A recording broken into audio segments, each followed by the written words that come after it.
This is the Eye on Annapolis Daily News Brief, keeping you informed about the happenings in Annapolis and the area. Local news, local sports, local events, local opinion, and of course, local weather.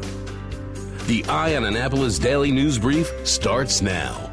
Good morning. It's Wednesday, July 12th, 2018. This is John Frenaye, and this is your Eye on Annapolis Daily News Brief.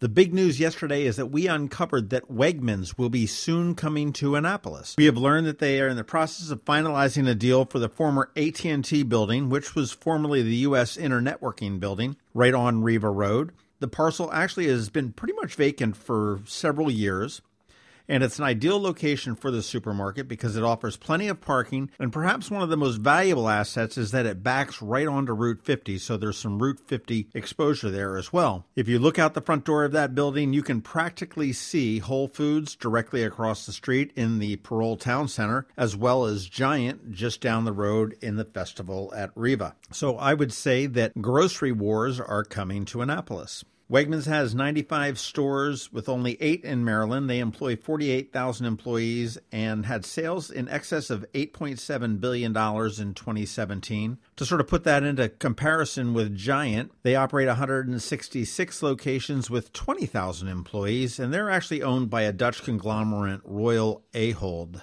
Whole Foods, as we all know, is wholly owned now by Amazon and Jeff Bezos. It has 479 locations worldwide and employs 91,000 people. With the entry of Wegmans into the Annapolis market, it seems that the Lidl market that was supposed to be going in on Bay Ridge Avenue across from the Giant down here, that deal may be in jeopardy, and I'm not sure that that actually ever was going ahead full steam. The exact timing of any opening has yet to be determined, but I have talked to sources that have told us that it's likely a spring opening. So if you are a Wegmans fan, you have something to celebrate here in Annapolis. Another thing to celebrate in Annapolis, Building Energy, BO Energy, the city of Annapolis and Anne Arundel County had a ribbon cutting on the largest photovoltaic plant, which is a fancy word for solar energy plant, constructed on a closed landfill at a ribbon cutting ceremony yesterday at 10:45. That's almost like a Super Bowl fact. The largest solar plant on a closed landfill. Anyhow, the plant is actually located up on Defense Highway, and the Annapolis Solar Park, which it's more commonly known as, is supported by power purchasing agreements with the City of Annapolis, Anne Arundel County, as well as the County Board of Education, and it has the capability of 18 megawatts of electricity from more than 55,000 solar panels on 80 acres of land. At the ribbon cutting, Mayor Buckley said that it is expected to financially benefit the city of Annapolis to the tune of $150,000 a year. And he said the whole Annapolis region will benefit from this tremendous source of clean, renewable energy for years to come. Here's a great story out of Broadneck High School that shows a program is working. We've heard for years that if you see something, say something. Well, yesterday, 2 girls did just that. They found an online thread about a shooting at, quote, BHS. And they assumed that it was Broadneck High School. They did tell the administration, who told the school resource officer, who involved the police department, and ultimately they found out that BHS was a high school down in Georgia, and there had already been an arrest made in that.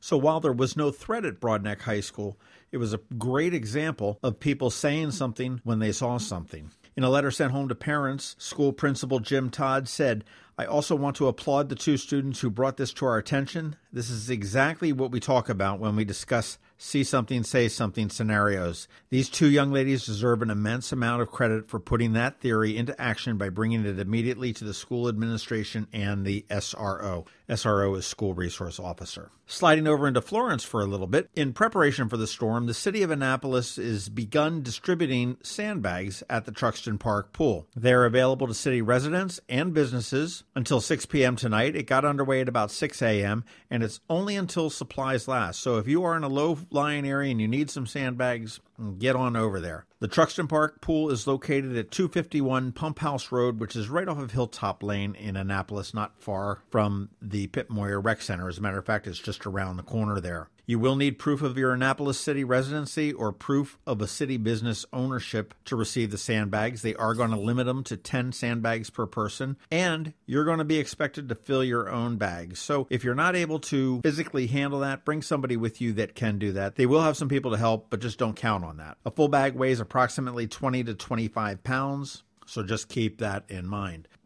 With the arrival of Florence, or perhaps without the arrival of Florence, and George Young from DMV Weather will get into that in a little bit, there have been some preemptive cancellations. Today, the United States Naval Academy has canceled their formal dress parade, which was scheduled for this afternoon. On Saturday, the Boatyard Beach Bash has been canceled. That will not be rescheduled because they are unable to accommodate the musicians' schedules that were scheduled to play there. Also on Saturday, the Warrior Events tailgate outside the Navy Marine Corps Memorial Stadium before the Navy-Lehigh game, that has been canceled, and there is no rescheduled date at this point. As of now, the football game itself is still planning to go on just as planned. Also Saturday, up in Hanover, the Amps and Ales Craft Beer and Music Festival has been canceled. There is no date for a reschedule. The Maryland Wine Festival up in Carroll County has been canceled for Saturday as well. They do have a date for a reschedule on that, October 13th. Any tickets purchased will be honored on the 13th as well, or you can get a refund. On Sunday, the Travis Manion 9/11 Heroes Run has been canceled. It will be rescheduled. They do not have a date just as of yet. I have also talked to the organizers of the inaugural Annapolis Water Sports Festival, and they have not made a decision yet as to whether they are going to cancel or not. This was to be held on Saturday. However, the organizers did say that it was not looking too good. Even if the hurricane does not materialize, it does appear to be very windy and some rain, so it's probably not going to be a great Saturday any way you look at it here. Speaking of how your Saturdays are going to look, let's find out about the weather. Let's see what George Young knows from DMV Weather, because he's coming right up. Save the date, September 29th and 30th, to see Richard Karn, yes, Al Borland, from the hit television show Home Improvement at the Annapolis Home Expo. I don't think so, Tim. No, it's true. Richard Karn will be at the Annapolis Home Expo, and while Richard will tell you about what not to do with the home improvement, there will be dozens and dozens of real home improvement contractors to tell you exactly what you should do. Bring in an antique for a free appraisal. Listen to the many workshops to help you make your home into the dream home you always wanted. Thinking about selling or buying? Northrop Realty and Craig Northrop will be on hand to offer tips for staging your home and how to negotiate the waters of one of the most important decisions you'll ever make. It all starts on September 29th at the Byzantium Center on Riva Road, Saturday from 10 to 6 and Sunday from noon to 5. Tickets are only $5 at the door, but get this, if you're named Al or anything close or wear flannel, you're in for free. Remember the Annapolis Home Show, September 29th and 30th.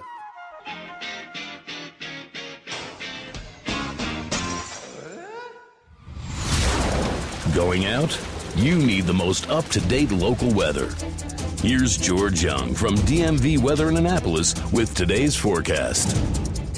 Hey everyone, this is George with DMV Weather, and this is your Eye on Annapolis forecast for Wednesday, September 12th. Last night should have been the end of the moderate flooding in downtown Annapolis, but don't be surprised to see ongoing minor flooding in the city dock area moving forward for the next several days.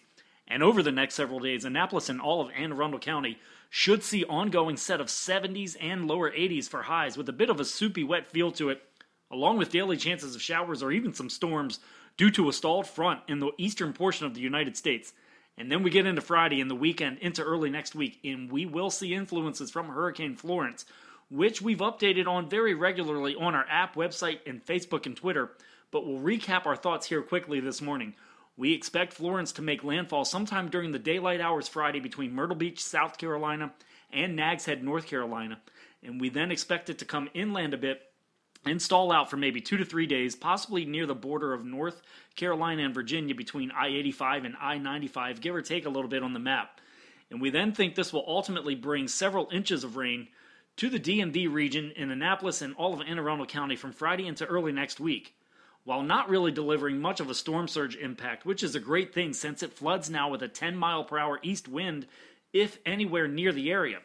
And yes, it's understood that models have shifted and are showing a westward, if not southwestward track of the storm once it hits land around the North Carolina coast, and then maybe a big loop of some sort around western North Carolina and up the Appalachians, and then who knows, because of a major nudge from high pressure to the north and northeast. But we're simply not buying that modeled outcome, and we will have to see it to believe it. Time will tell as always, and time is getting short for go time, so let's see what Florence brings, and we'll adjust accordingly.